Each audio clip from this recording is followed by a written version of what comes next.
Captain, if you were marooned on an island, what would be the one thing you'd want to be marooned with? Are you trying to tell me you're planning a mutiny by asking what I hope is an extremely rhetorical question? No. I didn't mean it like that. I'm just bored, and I was curious. You're bored. You're charting maps on unexplored seas, and you're bored? Never mind. Forget I asked. No, wait. I'll tell you. But tell me what you'd want first. Probably oranges. I don't want to get scurvy again. And I don't want to find your teeth in my ale again either. What about you, Captain? I'd want to be marooned with you. Oh, really? That's sweet. Why? I'd get bored if I were marooned on an island by myself. That's true. But wait, then we'd both be marooned. Then you better hope no one else on the ship is planning a mutiny, or you and your oranges will be joining me on that deserted island whether you like it or not. No one is planning a mutiny. That's what they want you to think.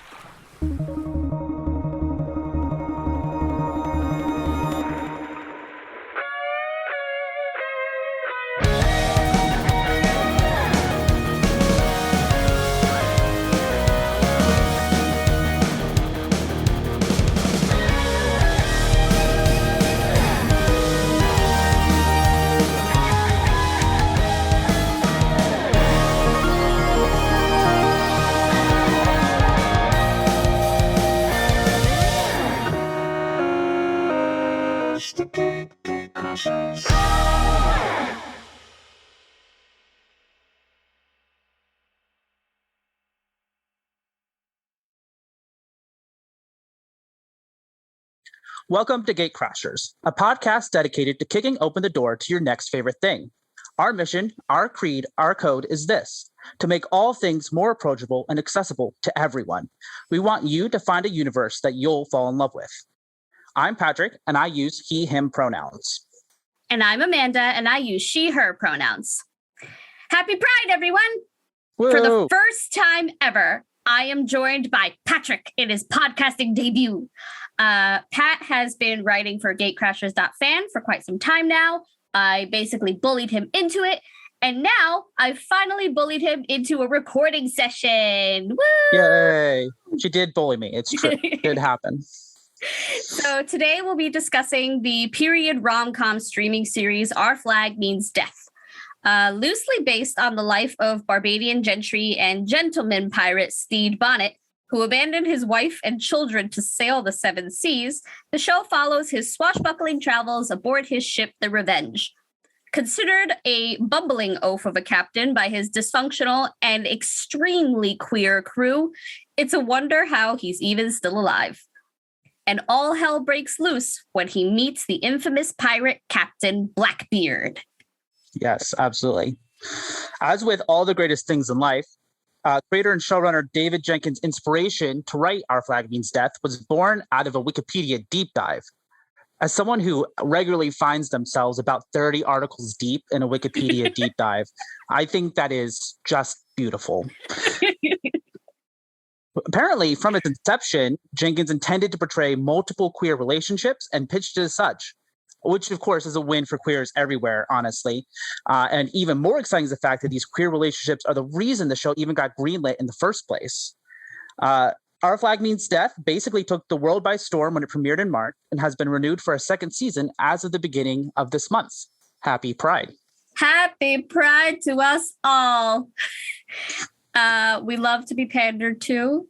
Yeah. We love that I hadn't watched the show yet, but I love that they made fans wait until it was gay month to be like, by the way, gays, here you go. Yeah. Poetically, June 1st, the first day of Pride, exactly 69 days after the finale of the season ended. So really just nice. Beautiful. Corporate pandering, all that stuff. I mean, I don't hate it when you're pandering to me specifically. As always with anything that I watch, Our Flag Means Death covers themes of friendship and belonging, and it also tackles discovering and reinventing yourself, opening yourself up to love, self-acceptance, navigating and overcoming trauma, classism, colonialism, and like so much more. So like some really heavy shit, but done with a lot of humor and a lot of heart. Yeah, it's don't let that freak you out, because it's one of the way they introduce a lot of these themes is so subtle that it really is. You almost are kind of like, oh, that's a thing that happened, so it's Yeah, like this nicely is wedged like in there. first and foremost just straight comedy. Yeah, absolutely. Very, very dumb comedy, and I love it. And then yeah, so like tons of people will really like this, right, Pat? Yeah, absolutely. So of course, we, queer people, the gays, they're gonna love it. This is great. I saw that they were advertising this, and I was like, oh, this, it's pirate, looks kind of gay. Pirates always look kind of gay, but I was like, is this going to be, is it queer baity? And we say it is not queer bait. This is, if you like queer stuff, you are queer, you're gonna love it. They give you what you want. Definitely be excited. This shit is gay. Yeah, it's gay, exactly. Also, if you're a fan of period television, you're gonna love it. It's great. It's the early 1700s, a period that's a real fun to deep dive into. Honestly, Bridgerton fans might really dig it, especially if you didn't love the queer baiting that was in Bridgerton, because again, it's not queer baity. Fans of romantic comedies, fans of pirates, so essentially everyone who's not a fan of pirates, and anyone who's looking for a wholesome, turn your brain off and enjoy kind of show. And currently, you can watch Our Flag Means Death on HBO Max. It's actually the only place that you can watch it. Though HBO Max tends to come included in a lot of like cable provider packages. So definitely take a look into your benefits if you are still one of those people who has cable, or you can steal a friend's account, which is what we did. Sure did. To death we go, to certain death we go, our one hope being that our certain death ain't slow. We unsheath our sword and sharpen up our knives and head full sail toward the ending of our lives. Our chances are slim, no, not very good at all. To death we go, to almost certain death we go. Welcome back. Once again, Amanda watches a show exclusively so she could be a ham on the pod. The best thing. It's I mean, you found some of your favorite shows that way. So I have found many of my favorite shows exclusively because Dan was like, hello, I need somebody to do this last minute thing, or hello, I need somebody to do this really niche thing. Who wants to do it? And I go, sure, fine, whatever. Dan was like, hey, we need things to cover for Pride. And I was like, well, what about the gay pirates? And Dan was like, yeah, do it. And I was like, oh, that means I have to watch the gay pirates. Exactly. You do have to watch the show to talk about it on podcasts. That is probably the only rule of Gate Crashers content. Yeah, that's true. I can't necessarily take the approach that I have to like school. Yeah. With this. Yeah. But No, anyway. you can't. Yeah. But anyway, very exciting. Super excited to talk about Our Flag Means Death. This was one of the shows that like everybody was like, Amanda, you have to watch the show. And I was like, how about I don't? Yeah. But it was a lot of fun. We watched the whole thing together, right? Yeah, like you watched it first, and then I made you rewatch it with me. Yeah, I watched it back in whenever it was that it ended, May, I guess it was. Yeah, and then rewatched it with you, and it's really easy. It's a great one to rewatch because they are 24, 25-minute episodes, and there's only 10 of them. I think maybe the longest episode's like 32 minutes, maybe. It's so real easy to kind of put on in the background if you got to do stuff after you've watched it the first time. And it's, because it's funny and sweet, and it's just you can turn your brain off. So And it's based off of a real life dude. It is, yeah. There are actually a handful of people in Our Flag Means Death who are real people in history. Stede Bonnet, played by Rhys Darby, he was a real pirate, born in Barbados in 1688, and he was a wealthy landowner. He owned land that he inherited from his father. And yeah, was like a member of the aristocracy in Barbados. So part of the colonists, part of the colonial regime. And they address that a little bit. Like that's sort of where like the themes of colonialism come in. Like they're very much just like, here's a very wealthy dude who just decided I'm going to be a pirate. And everybody makes fun of him for it. And also like his whole upbringing, his dad was like, remember that you are a spineless child who was lucky enough to be born into money. Yeah, absolutely. And how much of that is real, we don't really know, because we don't know a lot about Stede's life before he was a pirate. There's tons of stuff about him being a pirate, but before that, we know he was married to Mary. They got married in 1709. So just about 7 years before the show, which starts in 1716, other than that, we don't really know much. He did have kids, couple of kids, but yeah, one day just bought a ship, named it the Revenge, and hired a crew, and started pirating, which is wild. The dream, honestly, to just leave everything behind, run off, leave society, be a pirate. It's the 1800s version of running away into the woods and becoming a witch. Yeah, 100%. Yeah, it's like cottagecore, but they lived on island, so it's just pirate core instead. It's great. I love it. Wish it were me. Other than the fact that I'm not in an unhappy relationship, that which we're going to talk about. So now, some historians do think that the reason Stede was so unhappy in his relationship with Mary, he could have been bored. He could have, was tired of farming. He was a planter. But some historians do think it's because he was, in fact, a big old gay. So there is potentially some evidence that he was unhappy in his relationship with Mary because he wasn't interested in women, and piracy wasn't ruleless. There were actually a decent number of rules, which we'll get into later, but it was significantly more open and accepting of a society than certainly the British colonists were.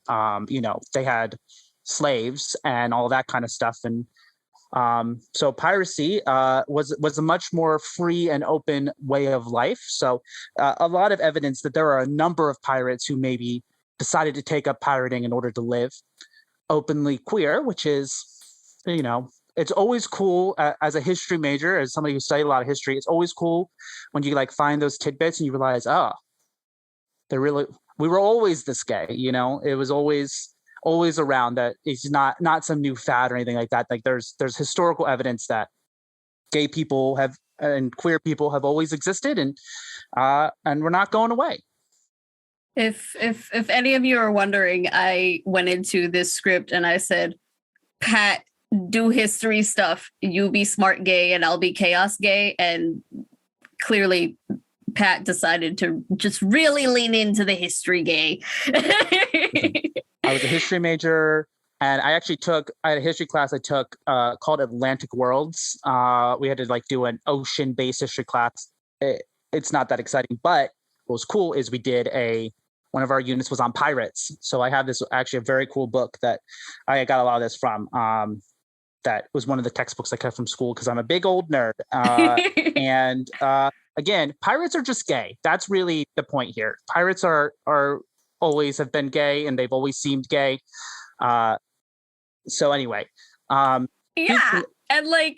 what's really cool is that sort of going back to the history of the conception of the show in the first place, the fact that David Jenkins went into this and was pirates but gay, like explicitly gay, because obviously like there isn't like a lot of concrete history about like specific people that we can really point to, especially when it's like so long ago and so much of their histories were like not written about. But like what's really fun about Our Flag Means Death is that it takes all of those like, and they were in a really intense domestic partnership and went, no, they were fucking. They were roommates. Oh my God, they were roommates. Yeah, it's great, and we get it pretty early. So it, you know, there's the big relationship, which we're going to talk about a bunch. But like we get it with Lucius and Black Pete, pretty early. We get their relationship on screen. They're the first kiss we see. So that's it's neat. Lucius is obviously my favorite character. He is Stede's, his scribe. He's the only one on the ship other than Stede that can read, which is very funny. And so he's one of my favorite, and it's really cool because as the show progresses, Lucius gets like gayer and gayer each episode as like he gets more and more comfortable being around these other guys. Because in like even in the first episode, like from the first episode, you're like, this shit gay. Yeah. But in the way where like obviously we've already covered that this isn't queer baiting, like it is explicitly gay. It's not all subtext, but like at the very beginning in the first episode, you look at Stede and you're like, there's something about you. But then you look at Lucius and you're like, oh, everyone on the ship is a big old queer. Yeah, exactly. And then like Lucius, like even before he and Black Pete like share that kiss, Lucius just gets progressively gayer. And like everybody on board just gets progressively gayer. And from sort of like a surface level, you can kind of attribute that to just being like, it gets funnier, therefore they play more into the queerness of it. But it also has to do with the fact that like when Stede put together this crew, I don't know if there's a lot of like lore about how he put the crew together, but like he essentially just went around and was like, I will pay you to be on this ship, and people went okay, and somehow just within the context of the show collected just a lot of queer people.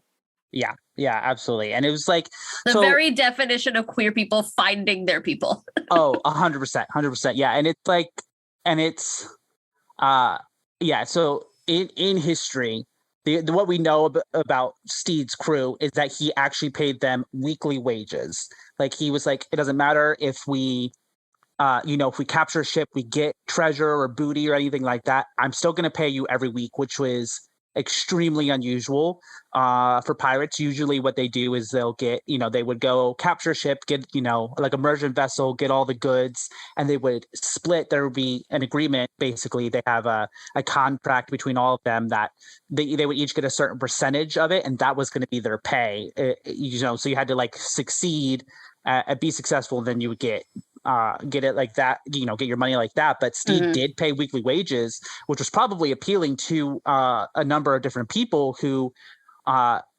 needed to maybe get out for any variety of reasons. But it's, you want to, especially if you're not like really into killing people or violence or things like that, if this rich guy's going to pay you anyway, all right, sure, yeah, I'll get on your boat. Sounds good. That's the dream. Yeah. I would love to get paid to do absolutely nothing. Yeah. It's really funny. And I guess it's the first episode. They're planning a mutiny for Stede, because Stede is not a good captain. Let's start there. He is bad. He is a bad captain. He doesn't know what he's doing. His whole thing is like, well, we're gonna like talk about our feelings, and these are supposed to be like, oh, we're pirates, we don't talk about our feelings and stuff like that. And and so they're like, oh, we're gonna mutiny. They decide they're gonna overthrow him. And but then Olawande, one of the characters, he's basically ends up being like Stede's confidant, like his right hand man, liaison between the crew or whatever. Like if Lucius is his scribe, Olwande is his first mate. First mate is the nautical term that makes more sense. Anyway, Olwande goes, I don't understand necessarily why you guys want a mutiny. He pays us and we do nothing. And and I was like, yeah, why would you mutiny? Like, what? Why do that unless you were like bloodthirsty? And so I think it's supposed to, it's like, oh, it's because they want to kill people. And as you go, it is not because they want to kill people. Like this crew is not bloodthirsty. They're just trying to have a good time. They just don't like. They're just so used to the specific image of like what a pirate is supposed to be that they're like, what are we doing? Like, why are we not being piratey? Which I think is really cool when you think about that facet of their crew, where like so many of these people are sort of trying to fit into a box of what piracy is supposed to look like. And even though Stede is very much like kind of a bumbling idiot at the beginning in terms of like being a pirate captain, they are also sort of breaking down not only what it means to be a pirate, but like what it means to be a queer person. Kind of like I think those two things parallel each other very well. Of like there's Jim, of course, where their whole bag is that like they are on the run, and so like obviously they are in disguise. They currently disguise themselves as a really burly dude with like facial hair and all that. But when they take off their disguise, they are largely like female presenting, according to their crew. And so they are sort of like working around how do they fit into their specific box? What even is their box? And like, how do they break out of that expectation? And I think each and every one of the characters kind of goes through that. Definitely some more than others. Like there are definitely some characters where you don't get a lot from them, which obviously I'm sure they will expand on in season 2. But I just think it's neat how like the act of them discovering what they look like as a pirate crew also complements what it means to sort of find yourself as a queer person in a largely heteronormative society.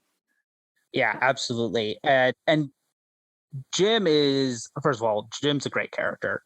They're incredible. Vico Ortiz, who plays Jim, they're incredible. They're insane. They do some insane knife tricks on Twitter that you should definitely go check out. They love being Jim, and you can tell that they love playing Jim. And it's rare that we see such a vibrant and important character who doesn't fit into the gender binary. And there's this really who is also played by a person who doesn't fit into the gender binary. Yes, exactly. And there's this really cool moment. So once they discover that Jim, was in disguise, they say, what should we call you? It's not, it's bad luck to have a woman on the ship, things like that. And they go, well, you've called me Jim, so keep calling me Jim. And then in the next episode, when they start, they're like back to normal and everybody's just kind of working as a crew again, they keep calling them Jim and they start using they, them pronouns without missing a beat. Like they don't address it. It's just Jim is they, them now. And that's what it is. And it's not a big deal. It's not a plot point. And it's really great to see that kind of representation that is usually like reserved to be like this major dramatic moment or ignored largely by most media. And it's just so seamlessly incorporated into the plot. Jim's just they now. And that's fine. And that's not going to be, that's not the point really of who Jim is. It's not the, not the driving detail of their character or their story. And we get a lot of really cool Jim stories. So I think it's awesome that we have something like this. I am obsessed with Jim. When I went into the show, I knew that there was a non-binary character, and I knew that they were played by a non-binary actor, and I knew that their name was Jim. But for whatever reason, when they actually showed me Jim in the first episode, I was like, who the fuck is that? and And the way I was shocked when Jim took off their beard and their fake nose. I was like, what?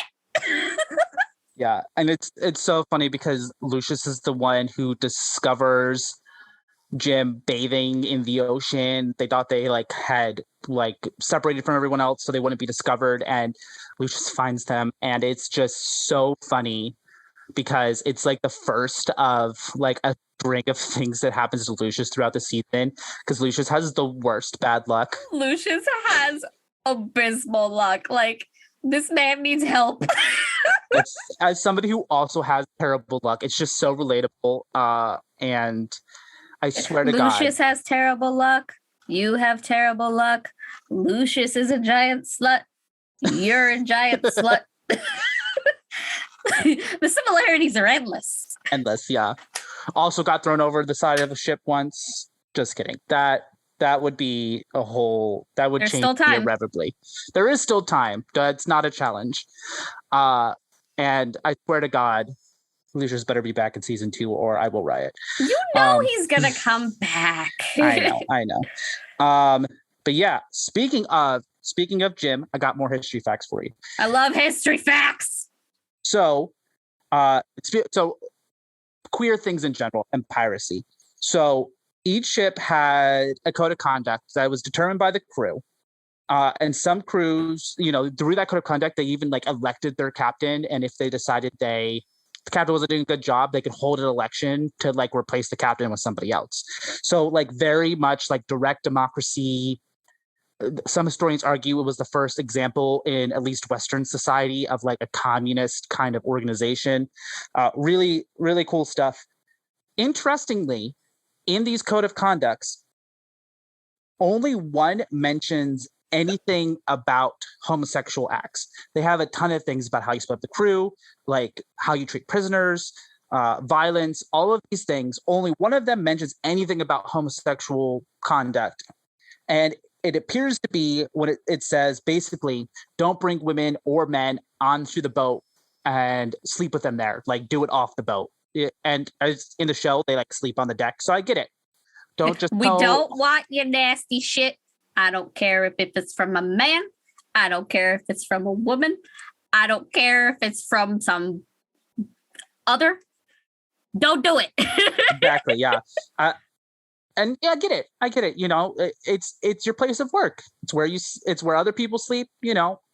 Go. Yeah. Do it somewhere else. Also, if you start bringing random people on board and there is an outbreak of some kind, you're fucked. Yeah. Oh, yeah, absolutely. But what's notable was the British Navy at the time, they, in their rules, they explicitly bans homosexuality, and they made it harsh punishments because they thought if they allowed sailors to be gay and act out being gay, doing gay things, that it would undermine the authority of the Navy on the ship. I mean, they're definitely right. It will absolutely, probably would undermine, because I know I don't do well under authority. But anyway, and naval ships, of course, 1700s naval ships were exclusively male. So they'd be there months at a time. So if anybody was going to engage in sexual acts, it would likely be homosexual acts. So despite the romanticized depiction of pirates as hypermasculine, heteronormative, cisgender men's men, there is absolutely evidence that pirates permitted queer relationships. And in fact, it's possible that many queer folk took up piracy in order to be able to live a life that is openly queer. There are historical records that definitively contain evidence that pirates willingly engage in consensual homosexual acts. And it wasn't just smear campaigns trying to say, don't join pirates, they'll turn you gay. It wasn't just that. Like there's, pirates talking about engaging homosexual acts in their writing and stuff like that. That, kind of like the letters we have of Lincoln to his bodyguard, that was definitely his gay lover. Those kind of documents exist. I'm sorry, what? Yeah, Lincoln's his like Secret Service agent that was his like main Abraham bodyguard. Lincoln fucking gay? Yeah. Yes, that is true. Anyway, it's like that. It's like that where there's like letters that they wrote to their lovers and stuff like that show that they were gay, and it wasn't just the preachers being like, "Don't become a pirate. You'll be led into a life of sin. They'll make you want to have sex with other guys or other girls or whatever." So don't become a pirate or you'll be a homosexual. Yeah, like I said, pirates, it's gay. You should do it. Gender fluidity also, to some degree, was known to occur among pirate crews, particularly among the handful of female pirates that we know about, or at least who history considers the female pirates. Oh yes, let's talk about the lady pirates. Okay, so yes. We're kind of going off on a little bit of a tangent because there no lady pirates actually. Oh, that's a lie. There's one. But yeah. Beyond the one. Please hold. Beyond the one, no other lady pirates really like make an appearance, but Patrick has evidence that they could, or that they're like inferred, right? Because of Jack? Yes. Okay. So Calico Jack, who was played by Will Arnett, Calico Jack and shows is up. Also Blackbeard's best friend. Yes, supposedly. Blackbeard, who we have not said yet, Taika Waititi. Taika Waititi. We'll talk about my beloved Kiwi. We haven't even gotten. We'll have to loop back to Blackbeard and Stede facts because I got a bunch of those. Like we covered Stede, and now we got to go off on our little tangent, and then we will loop back to the main event. Yeah, absolutely. Okay, so Calico Jack, friends with Blackbeard. They definitely knew each other in real life. Calico Jack is a real pirate, captained a ship, and he is most famous for having two female pirates on his crew, Anne Bonny and Mary Reed. They were pretty high ranking on the ship as far as we could tell, and it is very possible that when Calico Jack in the show, he talks about how his ship. Well, he says his ship marooned him. It was really that there was things going on. But if he was mutinied and marooned, that it was most likely Barry and Anne who likely kicked him off. There is a lot of evidence that Mary and Anne were probably lovers in some form, whether also lovers with Jack or just among each other. It could be kind of a throuple situation. They were again open about the possibilities there on the scene. We love polyamory in this house. Yeah, exactly. And they definitely I can't remember. I think it's Mary left a marriage that she hated in order to be a pirate. But yeah, there were both prominent members of the crew, and Mary Reed dressed as a male for most of her life. We're using she, her pronouns because that's what all the history says. But there definitely was probably some gender fluidity there, because even her mom, like when she was growing up, dressed her as a male, whether it was kind of a survival tactic or it was got more benefits for her, presenting as male, or real, as we would see kind of modern day gender fluidity. There definitely is evidence that that there were people who were not dressing to their assigned at birth genders. And so Jim's experience and Our Flag Means Death is not ahistorical. And a reminder from all of us here at Gatecrashers that the singular they was first used in the 1300s. So all of that is historically accurate, even if Jim's a fictional character. So this bitch says reminder as if I knew that. A reminder to the audience, not to Amanda. But yeah, singular they was first used in the 1300s. In fact, back in Old English, there was like the Old English version of he, the Old English version of she, and a neutral gendered personal pronoun that's basically the Old English version of they. That was just used in Old English. So we really, back in the day, less of a binary than there is now, and only recently did singular they become controversial grammatically. So anyway. Cool fact. You dig Words are made up, and I can do whatever I want with them. Absolutely. We've probably said words on this podcast already that were probably less old than we are. So, Probably. But also, besides Anne Bonny and Mary Read, there is the amazing Spanish Jackie, who in the show is not Spanish, which is funny. Do you have Spanish Jackie facts, or should I just go straight into how much I love Leslie Jones? So Leslie Jones plays Spanish Jackie. Hate to burst your bubble a little bit. There is not necessarily there's not. Is there no evidence that Spanish Jackie exists? Yeah. So Spanish Jackie is like a she's like a they have a name, Jacquette Delahaye, and she's like a pirate of legend. She's definitely older than Stede and Blackbeard are. So the joke that she has in there that she's only 25, that's just for comedic timing. But people aren't sure if she actually exists. But if she did exist, the legend is that she like fought in war as a privateer, which a lot of pirates did before they became pirates, and then became pirate and was kind of like a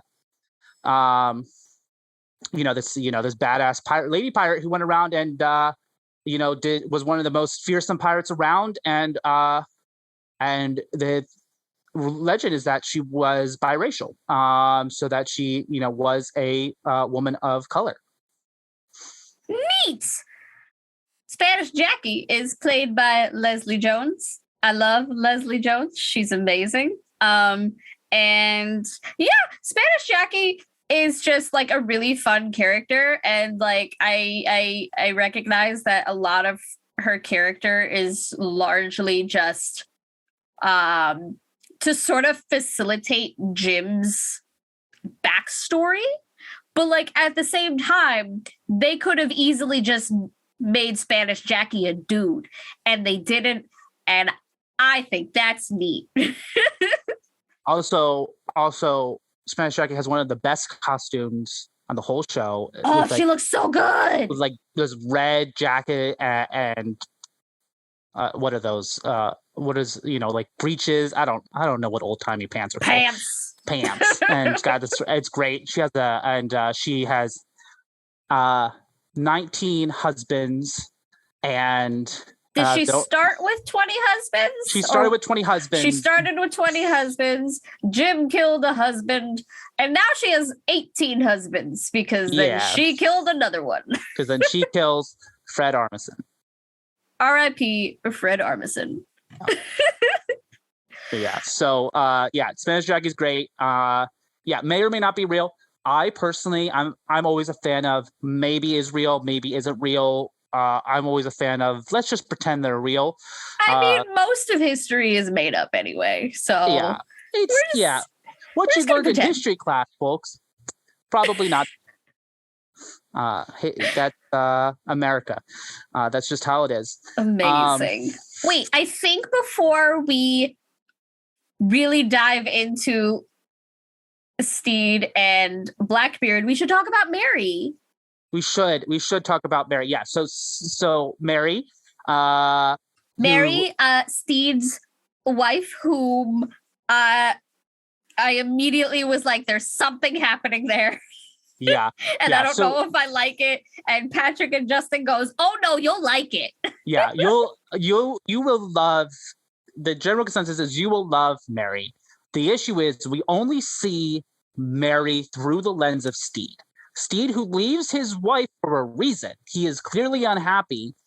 And so what you see is, a woman who is, uh, either is purposely or just by the nature of being a woman, is, keeping Stede unhappy.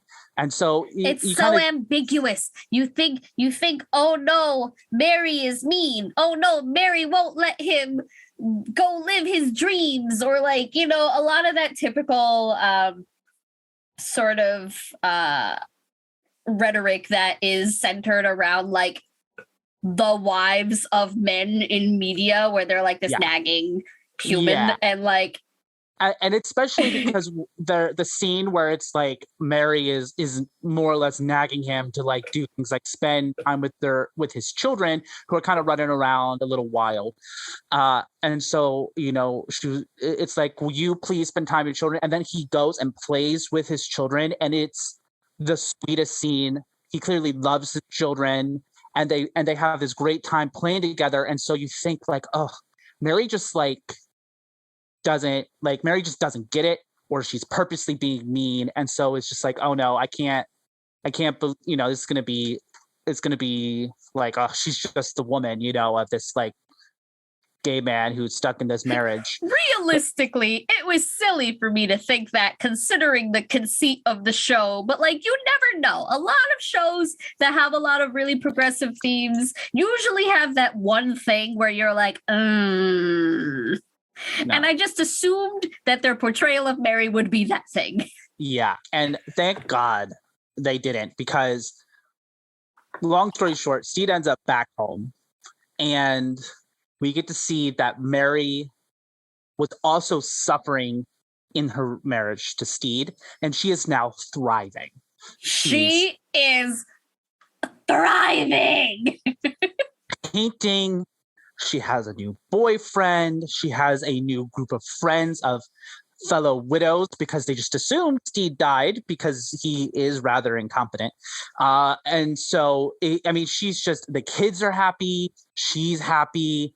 And then Stede comes in and is back and is Stede. So it's a bit of a disaster. But then one of the most beautiful moments in the whole show is when Mary and Stede have this like reckoning, where they're talking to each other about how they're happier in their new lives, and that's okay, and they're willing to accept that they're happy, and they realize that they weren't good for each other, because it wasn't. I just remembered the end of this conversation. Oh, I'm so emotional about it. It's so good. I don't want to spoil it too much if you're listening without having watched, because it is genuinely so good. It's so wholesome.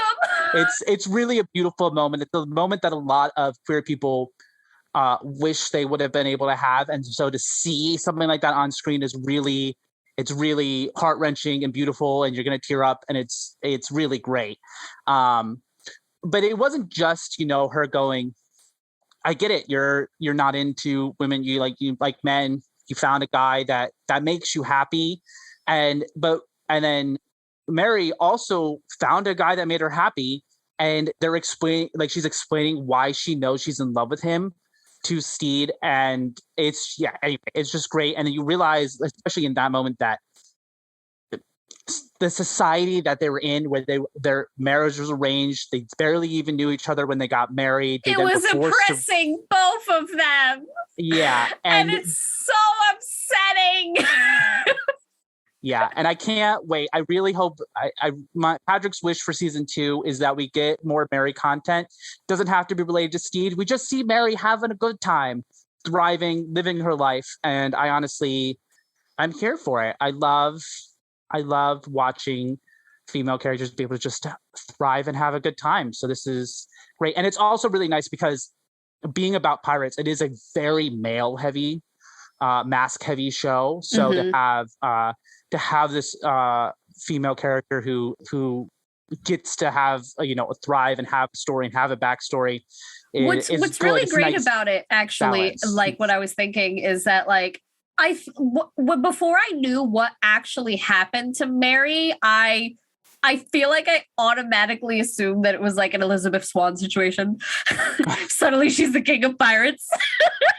because I want I only want women to be the king of pirates. Oh, but absolutely. But I think it's really cool that, like, again, there aren't a lot of women in this show, but like you get sort of the both sides of the coin, where you get like Spanish Jackie, who is this really tough like pirate captain, and she, you know, is super rough around the edges, but she also like has all of these romantic relationships, and like granted there's many of them, so you can kind of just be like, does she actually like give a shit? But like, who cares?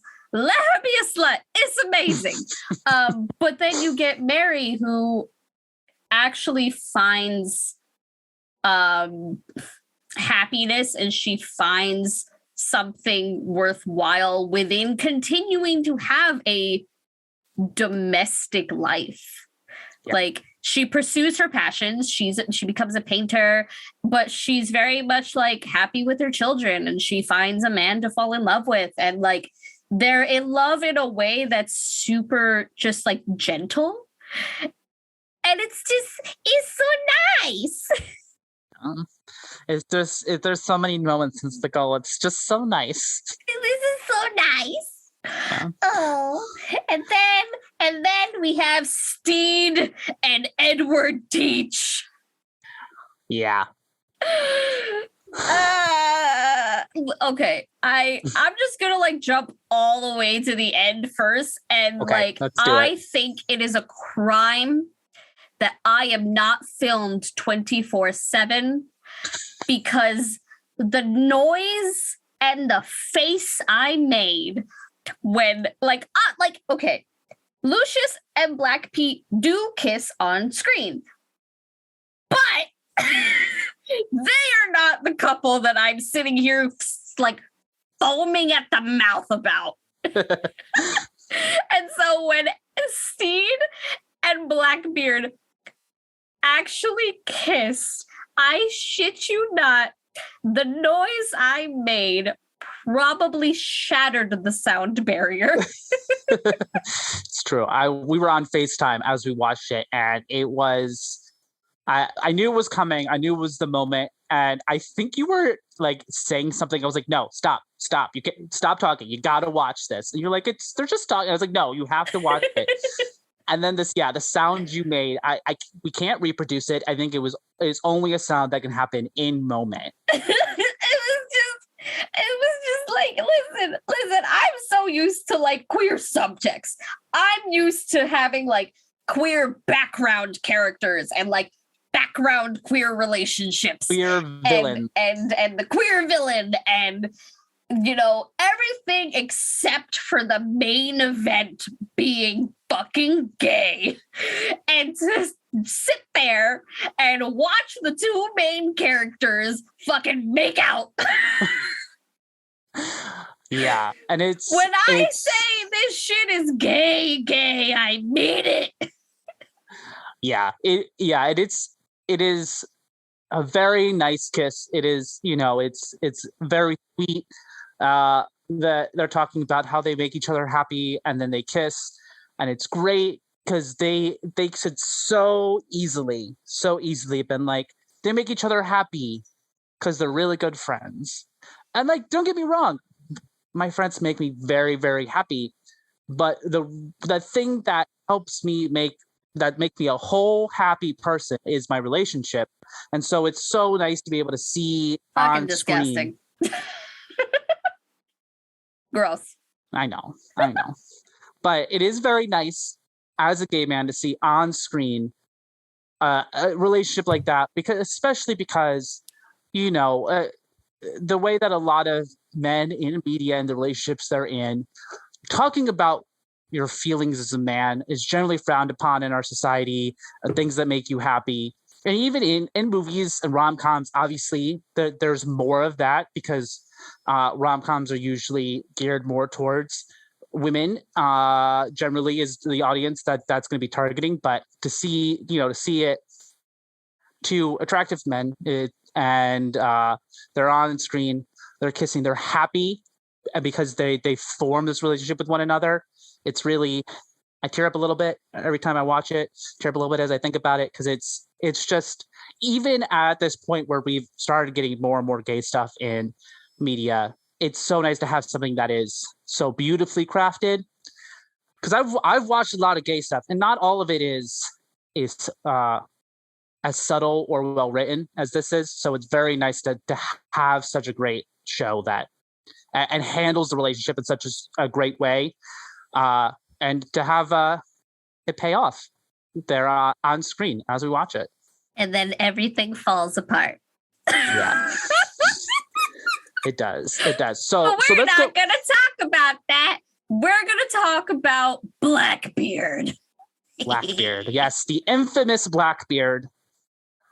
He played by Taika Waititi, which, like, in my personal opinion, it's like it was made for him. It was. This version of Blackbeard is absolutely Taika. It's just the kind of character that he does great in.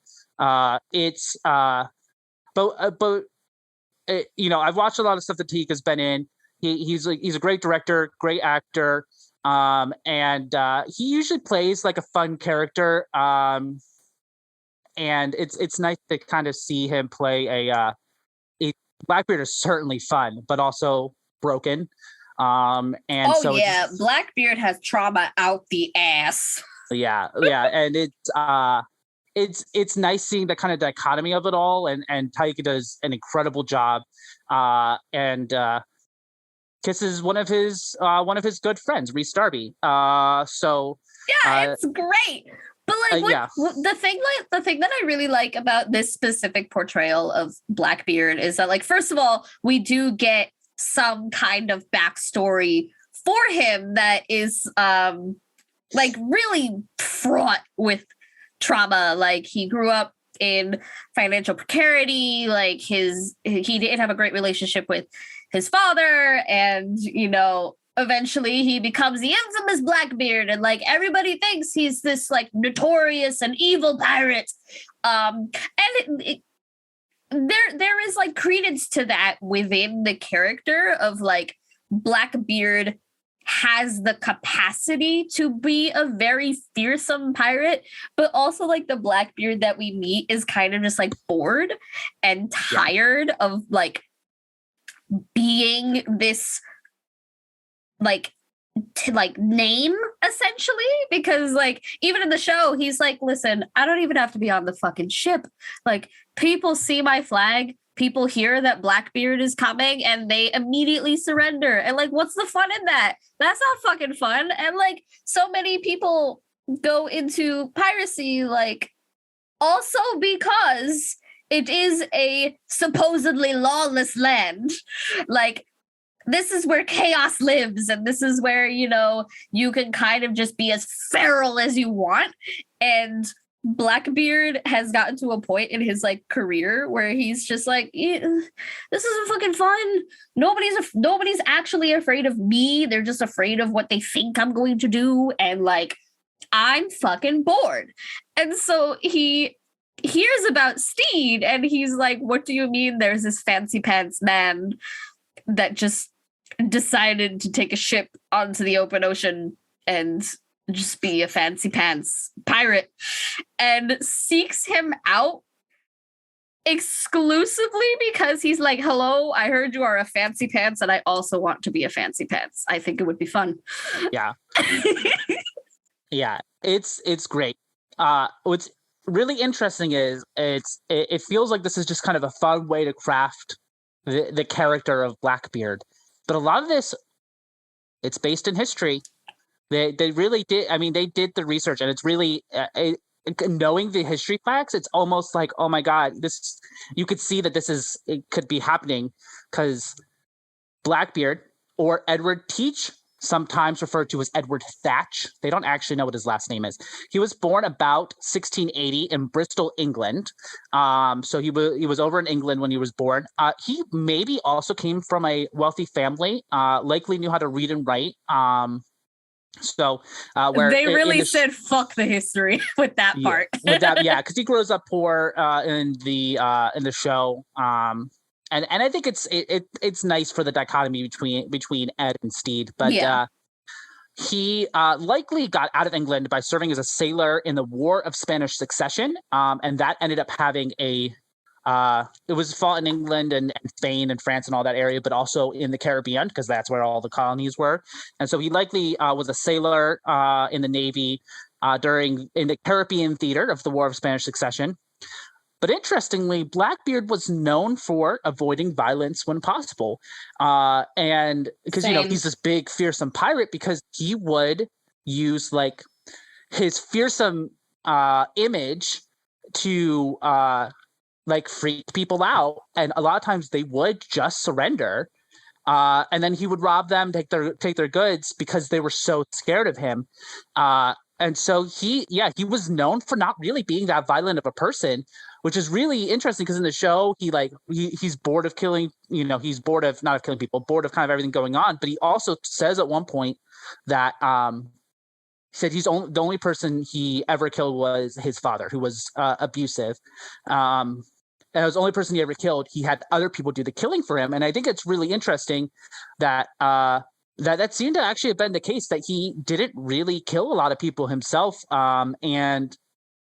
He would put fuses under his hat. They were like slow burn fuses, and he would light them, and there'd be like smoke surrounding his face, and like he would use that to kind of like freak people out, make him look a little demonic, which is really fun because when we first see Blackbeard, it's in like this vision that Black Pete's story where he claims he worked for Blackbeard, and he talks about how his face is covered in smoke, and you can only see his like eyes glowing out from behind it, which could have been like the lit fuses. So he really, really was known for using, as the show calls it, the art of the fuckery to freak people out, scare them. The art of the fuckery. So Blackbeard, he served under another pirate who they mentioned in the show, Benjamin Hornigold, who was a major player in the establishment of the Republic of Pirates. Republic of Pirates, it was a real thing that was based in what is now Nassau, capital of the Bahamas, where they basically set up their own independent country ruled by pirates, and was a wild experiment in collective governing that included at its height about 1,000 pirates. Kind of the group that led that was called the Flying Gang, and it included Blackbeard, Stede Bonnet, and Calico Jack, in addition to Benjamin Hornigold. And Blackbeard served as Hornigold's second in command until Hornigold decided to retire. And then Blackbeard gained command of his fleet. And that is when he meets Stede. Literally nothing brings me more joy than the fact that Stede actually ends up becoming like a real life functional pirate. Yeah. That like, because like I feel like in any other world, and probably like in a lot of history, but like because they're fucking dead and probably died very early, we don't know about them. But I feel like Stede is not the first human to be like, I'm bored of being a rich little white man. I'm gonna go be a pirate now. And like, I doubt he's the first person to do that, but he's probably the only person to survive long enough for someone to write about him. Yeah, there were a couple, but one of the benefits about being rich is you can read and write. So there are a couple of pirates we do know about who did something kind of similar to Stede. Mm-hmm. But Stede is the only one who ended up with Blackbeard. Blackbeard! And so, you have to tell my favorite fact. My favorite fact. Yes. So my favorite fact is really gay. Yeah. So on his way to the Republic of Pirates, Stede is wounded in a conflict with a Spanish warship, which happens in the show. While recovering in Nassau, Stede meets Blackbeard and cedes command of his ship to him as he was recovering from what was probably a disabling wound, and it appears that Stede was an ineffectual captain. Under Blackbeard, the Revenge and her crew successfully plundered several ships and captured the Concord, which Blackbeard then renames the Queen Anne's Revenge, probably kind of a fuck you to King George, and would become Blackbeard's flagship. I personally think it is interesting that while using the Revenge, capturing another ship, and then calling it the Queen Anne's Revenge, there's a lot of pirate ships that say something Revenge, but there has got to be something here. I cannot believe this is just. I cannot believe that Blackbeard goes, yeah, I think I'll name it the Queen Anne's Revenge. And Stede goes, my ship's called the Revenge. And Blackbeard goes, to believe that Blackbeard did not purposefully be like, Revenge? Kiss. Yes, absolutely. That is what happened in history. You heard it here first, folks. Blackbeard and Stede kissed on the Revenge. The Queen Anne Revenge is an extremely famous ship, of course. It was big enough that it probably had a crew of 300 people, 300 sailors, which is a lot. That is a huge crew. And the fun fact about Stede and Blackbeard, their crews, is that they were actually known for having a significant number of black pirates on their crew. Slavery was still legal at this time, and they do touch on it in the show. They do as well, because like there's 3 or 4 black pirates aboard. Olawande. There's Olawande, Frenchie, Ivan. Ivan. Well, Ivan is part of Blackbeard's crew, but he spends a lot of time on the Revenge. Yeah. So Ivan, the actor is Pakistani. Oh, okay. Yeah. But yeah, people of color. There's a lot of people of color. There are at least 2 confirmed black crew members who have histories. So 3 who have histories of being enslaved in some way, especially Frenchie. Yes, yeah. Frenchie mentions in the episode where they're on the party ship that he previously worked in the service, as he referred to it. So whether he was enslaved or free at that time, he did work as a servant for a colonist. Yeah, and they also touch on it a little bit when the Navy comes aboard the Revenge, and so they have to pretend to be this upstanding ship and not a pirate ship. So Frenchie and Olawande and Roach have to be servants because that's how it would have been. And one of the British sailor, one of the British bitches, fucking rude. Yeah, refers to one of them as your slave or something like that. So and it's one of those examples of where it's this, this show is camp, the show is fun. In the context of this scene, it's jarring because we know what's happening, but the whole scene isn't about that. And and it's just this nice way that they kind of they make sure that you realize that this is how it was, and this is why this is the reality of what Stede lived in comparison to the reality of their ship. Yeah, it is not confirmed one way or another whether Stede owned slaves, because he was a planter, was a landed gentry. We could potentially assume that he did, or that, and we don't know what happened to any enslaved people that he would have owned. But yeah, so it's nice that he's look, we're having a good time, we're having fun, we're making it gay, but we cannot forget the realities of the world we live in. And it's a good example of how they're able to put it in a way that's nice, but without making it a whole plot point, which is great. A great way to do it, I think, because not everything needs to be about historical trauma. So it's great. Yeah, you can have the actual lived history within the period rom-com without making it fraught. Especially because Roach, Frenchie, and Olwande all individually at some point have their great fuck you moment anyway. Yeah. But yeah, at one point, Blackbeard's ship, out of one of his ships that had a crew of 100 people, 60 of them were reported as black. So in the records, so it is. They had very diverse crews, especially for the time, because the British Navy certainly wasn't putting black people on their ship as sailors.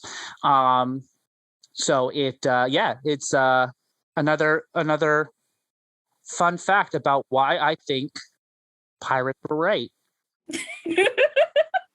I'm very This pro is why pirate. I think pirates are correct. Yeah. Pirates were right, actually. Colonialism bad, pirates good. Anyway, Listen, yes. space piracy, seafaring piracy, digital piracy, it's all correct. Yeah, you're not wrong.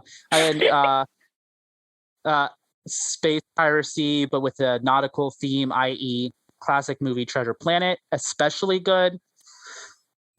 Yes, we all know you're very gay for Treasure Planet. That's great. Treasure Planet is great. Y'all should watch Treasure Planet. You should also watch Our Flag Means Death, because it's fun and it's nice and it's queer and like, okay, the ending is kind of like, no, but it's fine because there's a second season. Yeah. If you haven't watched it yet, that means you get to go into it knowing, okay, it's fine. They're going to fix it. Because I can't imagine having watched that and made it to the ending without knowing that there was going to be a second season. I don't have the constitution for that. Yeah. I simply don't. Yeah. So yeah, talking about the end. Izzy Hands is probably the closest thing to a villain, I would say, in this show. Izzy. Izzy Hands man, he has some fucking issues. He does. He definitely does. He has some kinks. I'm concerned. Yeah. Izzy Hands is a real person. Izzy Hands is Blackbeard's. This into fucking sadism? I don't know, but he is Blackbeard's first mate. He and Stede would have known each other, and if there was any evidence that Stede was his was becoming Blackbeard's favorite, there is a good chance that Izzy would have been jealous. And so, but yeah, it's so exactly like the show. So exactly like the show. Exactly. Yeah. But he's also another one that's real. And Con O'Neill is who plays Izzy is great. Con is chaotic as fuck. Yeah. He loves the fan art. His favorite pastime is to just take to Twitter and retweet all of the fan art, including sexually explicit fan art of his own characters. And just going, how nice. How beautiful. That's the kind of ally we need. Yeah, it's great. Con has played a number of queer characters in the past. So he has long been an ally, and I'm not sure there's anybody who loves being a part of the show more than Con O'Neill, and it's great. Except maybe Taika. Yeah. But yeah, they're all this is, and most of the crew, a number of the crew, this is kind of their big break. Ooh, wait. My other favorite fact, Hodor. Oh, yes. Yeah. It's, there's some great, a lot of great subtle representation in the show. So one of them is Wee John Feeney. He is one of Stede's crew. He's played by Christian Nairn, who is the Northern Irish actor who is famous for playing Hodor on Game of Thrones. And he is so he's openly queer, so that's more representation. But actually, while playing Hodor on Game of Thrones, he was injured. I don't know the exact details of what happened. But anyway, he was injured, and he doesn't have as much mobility as he used to. As if any of you watch Game of Thrones, he runs around carrying Bran on his back for a good part of the show. And so anyway, he didn't really move around a lot. He can't stand for very long. And so they staged a lot of the scenes that Wee John is in so that he could be sitting or leaning up against something. And they just stage it in a way that it's very subtle. They don't like bring attention. They never address it for his character. And it's really great that he's just kind of, he's just they are able to set in a way that he blends into the group while also making necessary accommodations for his disability. And it's not the only disability that is referenced, I guess, in the show, because Blackbeard has one of his legs. He has a brace on during the show. Taika doesn't wear a brace on his leg, so it was a conscious decision. That was a conscious decision versus production being like, hello, we need to do stuff for Christian so that he may do his work. Because what's really prevalent in the show is that like everything they have done is like very intentional, and like they could have just as easily created a character or cast an actor who did not need accommodations, which like a lot of shows do. Like a lot of production, a lot of film and a lot of production does do that, because like for a lot of them it's like bothersome to provide accommodations for people. And so it's like really cool that not only did they cast Christian, but they made sure to mold his character into someone that is representative of like Christian, both as a person, but like as just a character who like this character doesn't stand often. We're not going to address why. He just fucking doesn't. And also, isn't Christian Nairn like 6'7" or something? This man is 6'10". So like, I feel like regardless, they would have been like, Christian, you need to like stoop or something. Yeah. You're too tall. Yeah, extremely tall. Yeah, so it's great. It's some really cool stuff, but it is really cool just as a whole of Stede's crew themselves, as other than Rhys Darby, Taika Waititi, Leslie Jones, those names.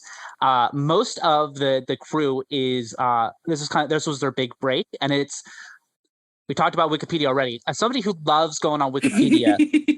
It's always fun to like, the first time I went on here was like looking at the cast list on the Our Flag Means Death Wikipedia page. A lot of the actors did not have Wikipedia pages. They all have Wikipedia pages now. So it's really cool to kind of see that like, they've gotten to that point where they need Wikipedia pages because people are fully obsessed with the show. I'm sure they're following on Twitter and Instagram and all those places skyrocketed. So I started and finished within about the same week, right about the time that the finale came out. And so it was kind of like the beginning of the fandom, and to watch a fandom grow on the internet, it was fascinating because it's not like this was an adaptation of something else, or this, like, it wasn't based off of a book really. And it wasn't, not from a movie or any of those things. Like, this is a fully original property. Didn't have any following. A man's wife said, "Hey, have you heard about Stede Bonnet?" And he went, "No." And then disappeared into Wikipedia. Exactly. And so this just came out of nowhere. And really it was just like, oh, Taika Waititi's in the show. Let's go check it out. It's about pirates. I like pirates. And the fan art and the fanfic and the tweets and all the stuff that just has sprouted out of the ground and formed to like a fully fledged fandom community. If I was a sociologist, it probably would have been super fascinating to like watch this form, but it's super neat. It's already hit like several of the different bumps that fandoms like run into of having to like, no, you can't do that. You shouldn't do that kind of stuff. They were, Please stop shipping real life people. Thank you. Yeah. And it's, but some of the, as somebody who loves fan art, I love seeing what people draw, put online. Some of the fan art for the show is absolutely insane. And with the imagery of Stede being the lighthouse and Ed being the Kraken, and the lighthouse is so cool. Yeah, it's and it's just so people are so talented. It blows me away. I can't draw at all. Just so to see like some of the stuff that people do is insane. And like the finale came out and there was like stuff like the next day that people had drawn. But yeah, this episode is now an ode to fan art. Yeah, basically any episode I'll be on, it's gonna end up being an ode to fan art. But yeah, it's wild. It was wild to see it kind of form, and the just because I liked tweets to see every day the hashtag renew our flag means death, and now it's here. Now they've done it. They've renewed it. They've given it to us because they said Happy Pride. Thank you, HBO Max. And now you need to go watch it. Yes, definitely go watch it. Go watch it and let them. You're gonna love it. I promise. It's incredible. Real quick, if you wanted more pirate facts, if you wanted to read a book about it, I highly recommend Villains of All Nations, Atlantic Pirates in the Golden Age by Marcus Rediker. Go to your local indie bookstore and see if they can order it for you. It was an assigned textbook to me in college, and it is great. It's very fun to be able to read a history book that uses the word swashbuckling on a regular basis. So definitely check that out. That's where I got all my cool history facts. I bet you've never had somebody recommend their assigned reading textbook to you. Probably not. Well, I mean, I've had other history majors do it because we're weirdos. Because you're weirdos. Yeah. But yay! Patrick, we did it! You did it! I did it! Your first pod is over, and now I'm going to do the outro. Yay! Don't forget to check out our social media accounts. You can find us everywhere, including Twitter, TikTok, and Instagram at GateCrashersPod. You should also check out our website, gatecrashers.fan, where we cover anything from your favorite movies, books, TV shows, anime, and more. We also want to remind you that Gatecrashers has partnered with Vault Comics in a charity auction to support the William Way LGBTQ Center in Philadelphia. The auction will take place on Wednesday, June 29th at 4 p.m. EST, 1 p.m. Pacific. Make sure you're following our social media accounts to learn more. Bye-bye! Bye-bye! Stede Bonnet.